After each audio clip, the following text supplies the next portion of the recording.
In this video, I want to talk about a few tips to help you progress faster on Chaos Zero Nightmare. I'm now level 24, I did a lot of the missions are completed, I've done all of them, and I'm gonna share with you what I've done, what I've been doing to progress faster. So the first thing first is to know what you need to do next and some guidance. So sometimes if you are feeling lost, the way to know what you need to do less is what you do next is following these missions, all right? So if you're following these missions and sometimes you're lost and you don't know what you should do next, just follow this growth guide, okay?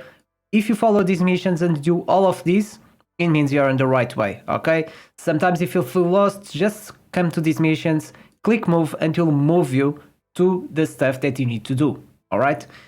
This is the first step. Then we need stamina, okay? And we need stamina to progress our characters that I'll talk ahead. So regarding that stamina, while you're playing, you are getting a lot of these items, all right? You also get crystals, but don't use crystals. There's no need to use any crystals to replace energy because, I mean, this is a PvE game, at least at the moment, there's no competition. So just use the ones the game gives you, which are quite a lot. I still have 7, I've been using some, and I'm progressing quite well. So if using these ones is more than enough. Besides this, don't forget, if you go to Ark City, you have this coffee that can give you more stamina as well. So if you go here to Garden Coffee and then you order some coffee, I already ordered so I can't do it anymore.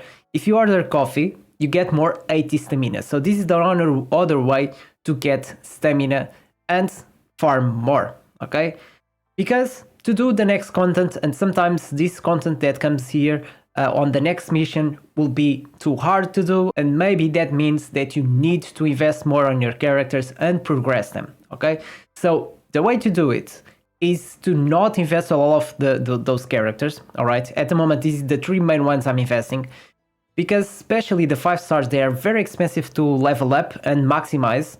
So don't invest on all of them. Of course, give it a try to the characters you want. It's good to explore. It will help you to spread your knowledge about the game and all of that. But don't spread all of them. Otherwise, you're not going to have enough resources and you will need to farm more to get your characters stronger. Okay, for example, I'm level 30 just on these 3 characters. If I invested one more, I'll need to farm more to progress all of those characters. And then on each character, there are several things you need to progress. Of course, the level up is the first one, and with the level up, it comes some nice resources as well. But besides that, we have the infinity as well. This will give you stats that will increase the health, defense, attack, which can be good as well. Then we have the cards, and the way to level up the cards is with the potential, all right? So the potential is the other thing you need to level up. While you're maximizing this, to do harder content, you just need to farm on the simulation and you get these materials to maximize. And this will maximize and increase the power of all your cards, okay? It will say here on the side what they will do. And if you don't have enough materials, the game also provides you some items that you can convert to these materials and level up your characters. But as you progress, will be harder to get more materials and you'll need to farm more. Then we have the partners. So partners is another thing you need to keep in mind. This will help you a lot, especially choosing the right partner. I did a video with a tier list for partners.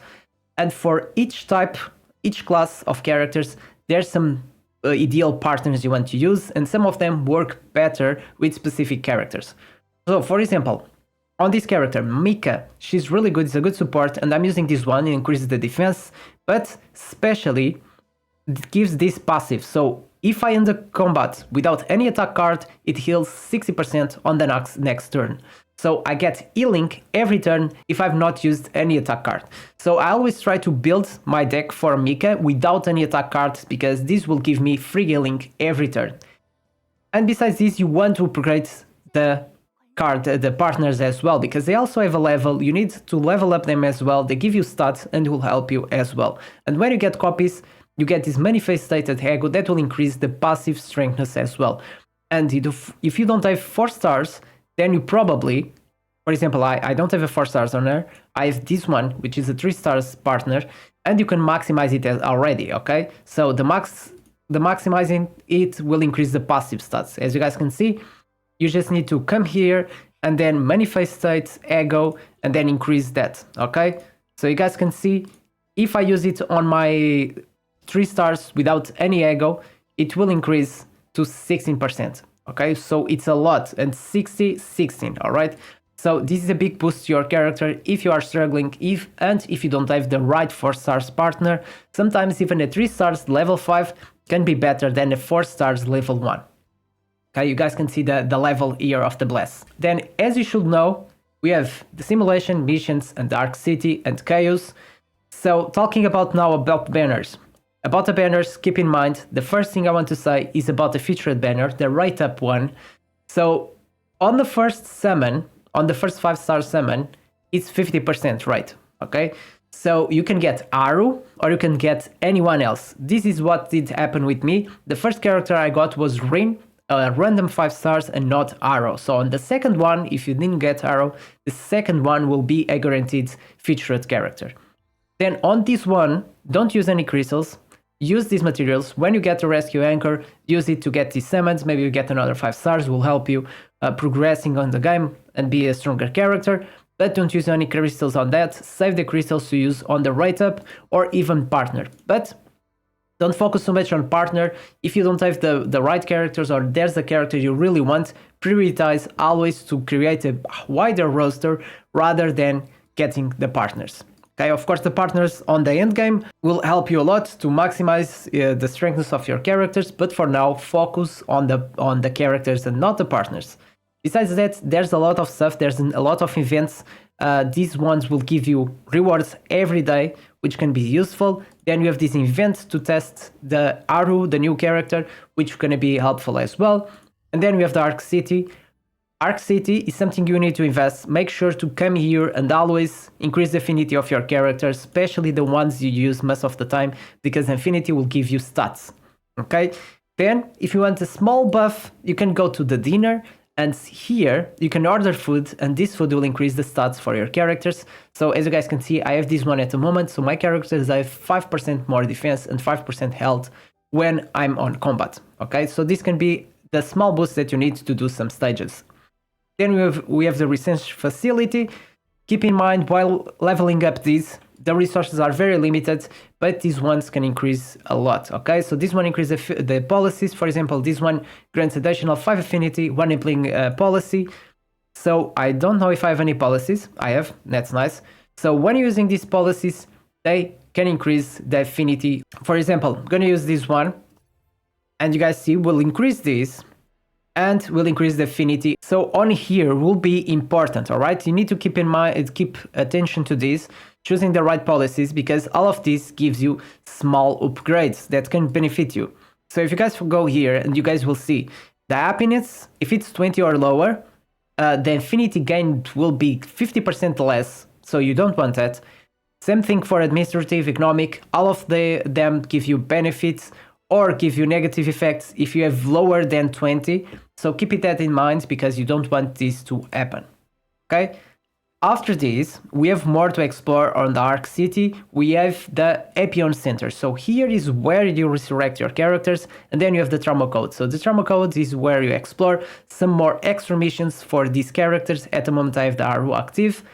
And you need to get these items, okay? That you get from the shop. So there's one more available. I can buy it when I finish the storyline on this one. But these ones are pretty cool. You learn more about the characters and you get some more nice resources to keep progressing on the game. Then talking about the main mode, we have Chaos. So for the ones that don't know, I know some people have been struggling to find the save data. The save data is here. Make sure to come here and always use the default data. Use the data that is as the highest score as the default data. Even you can even save it as your favorite, and this way will be easier to swap between them. But make sure to do this. And as I was talking about the Chaos mode is something really cool and something I really like in this game. I know we don't have auto mode, but all of these places you can explore them and get resources a lot. Okay, so if you guys go here to exploration, not here, if you guys go here to exploration, when you discover undefined areas, monsters, equipment, you are progressing on this reward info, okay, and getting more stuff. So imagine if you already did all your missions and you want to play more, but you don't have more stamina to farm or increase the strengthness of your characters, you can always go to the first one and do it again, okay? And while you're doing it, you are discovering more stuff and getting more free stuff, okay, to progress your characters. Now, talking about the hardest stages. So as you progress, you start doing harder and harder stages. At the moment, I did City of the Mist was the last one. And when you're playing these stages, don't skip the rest, okay? So when you reach to a save point where you have two choices, you can rest or you can get the items. Don't listen to your ego. Don't go for the items because most of the times it's much better to get some rest, get your HP back rather than getting more items, okay? Sometimes those items, they are not gonna help you that much, and resting will give you some HP and prepare you for the next fight. So the important thing about the case manifestation is finishing the stage, okay? Finishing, killing the boss, and coming back. If you die in the middle of the way, you're just losing all your progress and the time you invested on those stage, okay?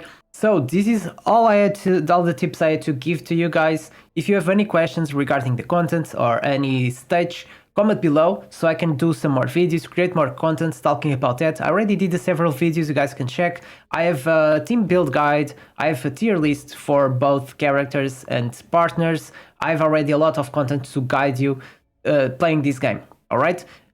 On the next video, I'll talk about my deck, what I'm using, which cards I'm choosing, so you guys can have some guidance on that as well, and that can help you as well. Okay, hope you guys enjoyed this video, and please don't forget to leave your like, subscribe to my channel, it helps me a lot and keeps growing and bringing more and better content.